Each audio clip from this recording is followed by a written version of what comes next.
दोस्तों, जो तिरंगा आज हमारे देश भारत की आन बान शान माना जाता है, क्या आप उस तिरंगे की हिस्ट्री को जानते हैं? क्या आपने कभी सोचा कि जिस झंडे को देखकर आज हिंदुस्तान में रहने वाला हर इंसान गर्व महसूस करता है, वो झंडा कब बनाया गया था और क्यों बनाया गया था? और इस झंडे का जो डिजाइन है जो आज हम देखते हैं, ये डिजाइन सबसे पहले किस इंसान के दिमाग में आया था?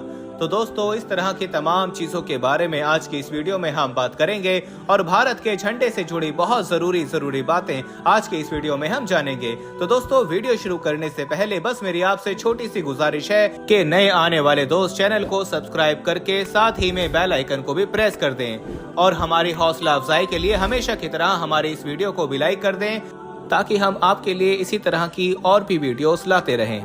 दोस्तों, वैसे तो 1857 में जब हिंदुस्तान में रहने वाले लोगों ने अंग्रेजों के खिलाफ बगावत की थी, तभी से हिंदुस्तान में रहने वाले लोगों को एक झंडे की कमी महसूस होने लगी थी, क्योंकि हिंदुस्तानी अंग्रेजों के खिलाफ जब भी कोई आंदोलन किया करते थे या बड़ी रैली निकालने की सोचा करते थे, तो उनके पास कोई ऐसा झंडा मौजूद नहीं हुआ करता था जिसके जरिए से वो तमाम हिंदुस्तान के लोगों को, चाहे वो हिंदू हो, मुस्लिम हो, सिख हो या ईसाई हो, सबको एक झंडे के नीचे जमा कर सकें। और किसी भी जंग के लिए सबसे जरूरी चीज झंडा होती है, क्योंकि उसी झंडे के नीचे ही तमाम की तमाम फौज जमा होती है, और वो हिंदुस्तान के लोगों के पास अभी तक मौजूद नहीं था। लेकिन क्योंकि दोस्तों अंग्रेजों के खिलाफ अब पूरे हिंदुस्तान में जगह जगह पर लड़ाई शुरू हो चुकी थी, इसी वजह से हर इलाके में लोगों ने अपना अपना हिंदुस्तानी झंडा बनाना शुरू कर दिया था।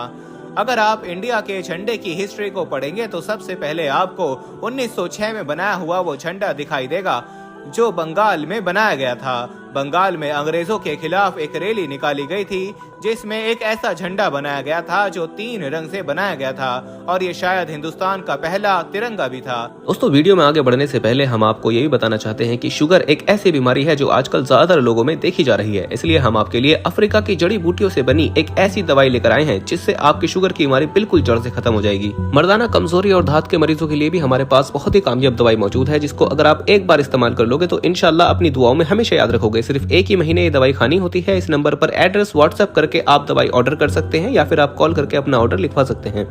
जो 3 रंगों से तैयार किया गया था। इस तिरंगे में सबसे ऊपर केसरिया रंग था, बीच में पीले रंग की पट्टी थी और नीचे हरे रंग की पट्टी थी। बीच वाली पीली पट्टी पर हिंदी में वंदे मातरम लिखा हुआ था और नीचे की हरी पट्टी पर एक सूरज और एक चांद तारा बना हुआ था।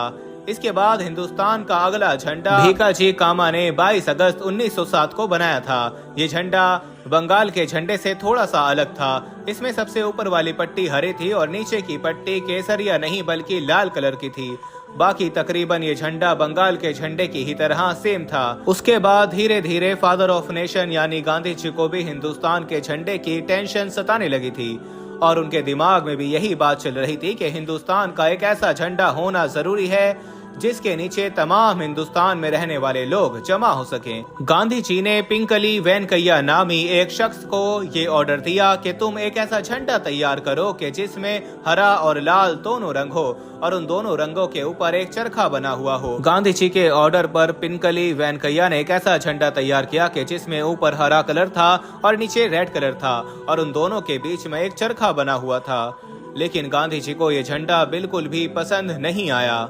उसके बाद उन्होंने पिंकली वेंकैया को ये कहा कि इन दोनों रंगों के अलावा एक रंग और शामिल किया जाए और वो नया रंग होना चाहिए सफेद। तो दोस्तों, गांधी जी के मशवरे पर पिंकली वेंकैया ने अब उसमें तीसरा रंग भी शामिल कर लिया। दोस्तों, बड़ी जद्दोजहद के बाद आखिरकार 1931 में इंडियन नेशनल कांग्रेस की तरफ से एक ऐसे झंडे को परमिशन दे दी गई कि जो 3 कलर का था, जिसमें सबसे ऊपर केसरिया कलर था, बीच में सफेद कलर और नीचे ग्रीन यानी हरा कलर था, और उस झंडे के बीच में एक चरखा बना हुआ था जो गांधी जी की फरमाइश पर बनाया गया था। उसके बाद 1931 से लेकर 1947 तक यही इंडिया का झंडा रहा और इसी झंडे के नीचे पूरे इंडिया के लोगों ने अपनी आजादी की लड़ाई लड़ी थी। 1947 में जब अंग्रेज भारत को छोड़कर चले गए तो पूरे हिंदुस्तान के सामने सबसे बड़ा सवाल और सबसे बड़ी मुसीबत यही थी कि आखिर अब भारत का झंडा कैसा बनाया जाए, क्योंकि अभी तक जिस झंडे के नीचे रहकर हिंदुस्तान के तमाम लोगों ने अंग्रेजों से लड़ाई लड़ी थी वो भारत का झंडा नहीं था बल्कि कांग्रेस पार्टी का झंडा था, और भारत के झंडे को कांग्रेस पार्टी के झंडे से अलग रखना बहुत जरूरी था। तो 1947 में एक ऐसी टीम बनाई गई जिसे ये जिम्मेदारी दी गई कि वो भारत के पुराने झंडे में बदलाव करके इंडिया का एक नया झंडा तैयार करे।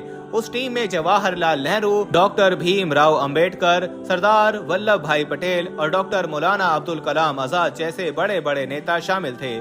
दोस्तों, उस वक्त संविधान सभा के एक जनरल सेक्रेटरी हुआ करते थे जिनका नाम था बदरुद्दीन तैयब जी। बदरुद्दीन तैयब जी ने संविधान सभा के सामने ये प्रस्ताव रखा कि क्यों ना हम भारत के पुराने झंडे से चरखे को निकाल कर उसकी जगह अशोक का चक्र लगा दें। बदरुद्दीन तैयब जी का ये प्रस्ताव सभी लोगों को बहुत पसंद आया और फिर हमेशा के लिए बदरुद्दीन तैयब जी के इसी प्रस्ताव को मान लिया गया और भारत के तिरंगे में अशोक के चक्र को शामिल कर लिया गया। लेकिन दोस्तों, बदरुद्दीन तैयब जी ने जो प्रस्ताव संविधान सभा के सामने रखा था वो उनके खुद के मन का आइडिया नहीं था, बल्कि बदरुद्दीन तैयब जी की एक बीवी हुआ करती थी जिनका नाम था सुरैया तैयब जी। उन्हीं के मन में ये आइडिया आया था। बदरुद्दीन तैयब जी की वाइफ यानी सुरैया तैयब जी ने कागज पर तिरंगे का नक्शा बनाया था और उसमें चरखे की जगह अशोक का चक्र शामिल किया था और कागज के टुकड़े पर बने हुए तिरंगे के उसी नक्शे को बदरुद्दीन तैयब जी ने संविधान सभा में पेश किया था, जिसे हर एक ने बड़ी खुशी के साथ कबूल कर लिया था। और आज तक हमारे देश का झंडा बिल्कुल वैसे ही बना हुआ है और उसी डिजाइन के साथ लहरा रहा है। लेकिन दोस्तों, ये बड़े ही अफसोस की बात है कि जिस सुरैया तैयब जी ने हमारे देश के झंडे को एक नया डिजाइन दिया था, आज हम उन्हीं को भूल गए हैं। अगर आप लोगों को ये वीडियो पसंद आया हो तो इस वीडियो को जरूर लाइक करें और इसे अपने दोस्तों और रिश्तेदारों के साथ जरूर शेयर करें।